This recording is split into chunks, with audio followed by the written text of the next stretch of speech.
2 दिसंबर के बाद महाराष्ट्र के सीएम एकनाथ शिंदे होंगे, यानी कि महाराष्ट्र की सरकार बदल जाएगी और यहां तक कि महायुति टूट जाएगा।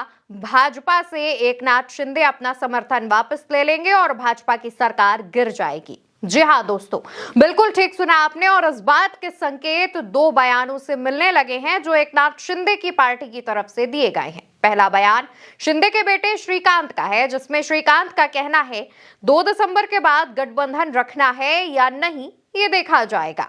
दूसरा बयान मंत्री दादा भुसे का है, जिन्होंने कहा अगर आप आज भी लोगों से पूछें कि उनके दिल में कौन सा मुख्यमंत्री है तो वो कहेंगे कि एकनाथ जी शिंदे हैं। चिंता मत करिए, जो किस्मत में लिखा है हम फिर से एकनाथ शिंदे को महाराष्ट्र का नेतृत्व करते हुए देखेंगे। तो दोस्तों, इन दोनों ही बयानों के मुताबिक महायुति में एक बड़ी टूट होने जा रही है, लेकिन बातों में कितनी सच्चाई है उस पर बात करते हैं। दोस्तों, आपको आज भले ही महायुति के तमाम नेता एक साथ दिख रहे हों, लेकिन ऐसा नहीं है। आप याद कीजिए 2024 में महाराष्ट्र में जब चुनाव हुए थे वो वक्त कैसा था। एकनाथ शिंदे लगातार नाराज चल रहे थे क्योंकि उन्हें सीएम के पद से हटाया जा रहा था। इसके बाद एकनाथ शिंदे को मनाने का दौर शुरू होता है। एकनाथ शिंदे मानते हैं, लेकिन गृह विभाग की मांग कर लेते हैं, उन्हें नहीं दिया जाता है। एकनाथ शिंदे को अपना डिमोशन स्वीकार करना पड़ता है। डिप्टी सीएम की कुर्सी पर आ जाते हैं, जबकि कुछ समय पहले महाराष्ट्र के मुख्यमंत्री हुआ करते थे। तमाम अधिकार उनसे एक झटके में छीन लिए जाते हैं। एकनाथ शिंदे अब फडणवीस के अंडर काम करने पर मजबूर हो गए थे। ये वही शिंदे हैं जो कि मुख्यमंत्री हुआ करते थे और फडणवीस उनके अंडर काम किया करते थे। खैर, बात यहां से आगे बढ़ती है। अब मौका आता है सरकार गठन के बाद जो तमाम चीजें सरकार जो फैसले लेती है उसका। होता यह है, देवेंद्र फडणवीस एक के बाद एक एकनाथ शिंदे की तरफ से चलाई जा रही तमाम योजनाओं पर रोक लगा देते हैं। एकनाथ शिंदे नाराज हो जाते हैं। एकनाथ शिंदे इस बात की शिकायत लेकर अमित शाह यानी दिल्ली दरबार पहुंचते हैं। वहां उन्हें आश्वासन तो मिलता है, लेकिन महाराष्ट्र आते आते उन्हें दिख जाता है कि उनकी मांग पर कोई भी विचार नहीं किया गया, कोई भी आदेश नहीं दिया गया।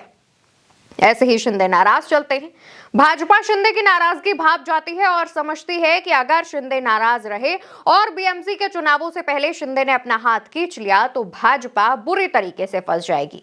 पहली, महाराष्ट्र में उसकी सरकार चली जाएगी और दूसरी, बीएमसी के चुनाव में वैसे भी भाजपा अपना खाता खोलने में बहुत मशक्कत करती है। शिंदे के जाने से और ज्यादा मुश्किलें बढ़ जाएंगी।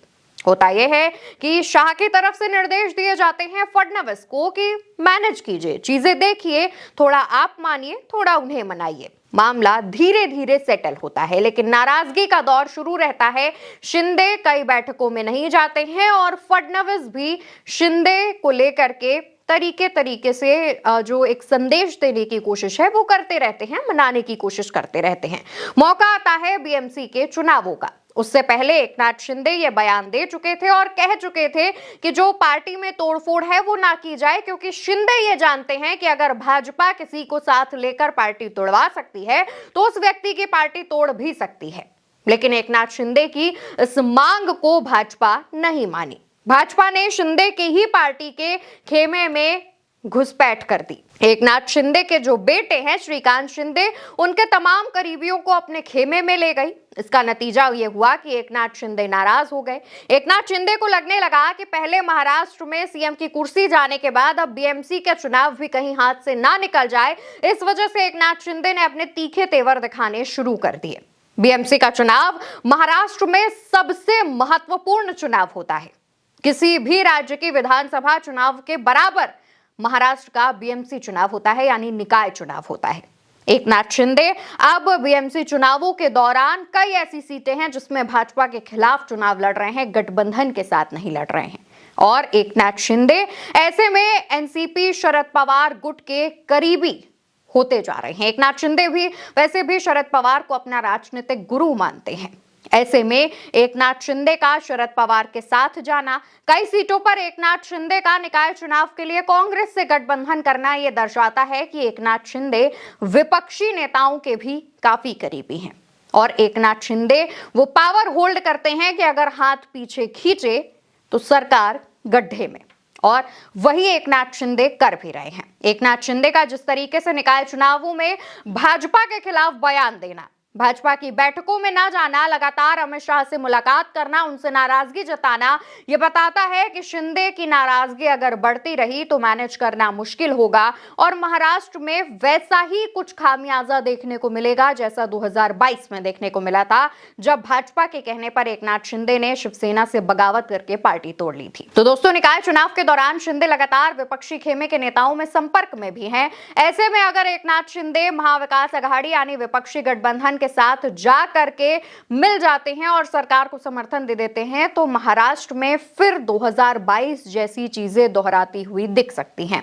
फिलहाल जिस तरीके से शिंदे की नाराजगी है उससे दिल्ली दरबार में भी हड़कंप मचा हुआ है और दूसरी तरफ शिंदे खेमे के नेताओं की तरफ से दिए जा रहे ये बयान इस तरफ इशारा करते हैं कि एकनाथ शिंदे इन तमाम चीजों पर विचार भी कर रहे हैं। आपने देखा कि राज्य के मंत्री दादा भुसे ने जिस तरीके से कहा कि आज भी लोगों के मन में एकनाथ शिंदे मुख्यमंत्री के तौर पर उपस्थित हैं। अगर वाकई वो बात सच हो जाती है तो वो दिन दूर नहीं जब एकनाथ शिंदे एक बार फिर से महाराष्ट्र के मुख्यमंत्री बन सकते हैं। फिलहाल इस पूरी खबर को लेकर आप क्या सोच रहे हैं, आपका क्या कहना है, कमेंट सेक्शन में बताइएगा। वीडियो को लाइक और शेयर कीजिएगा, चैनल को सब्सक्राइब करिएगा। नमस्कार।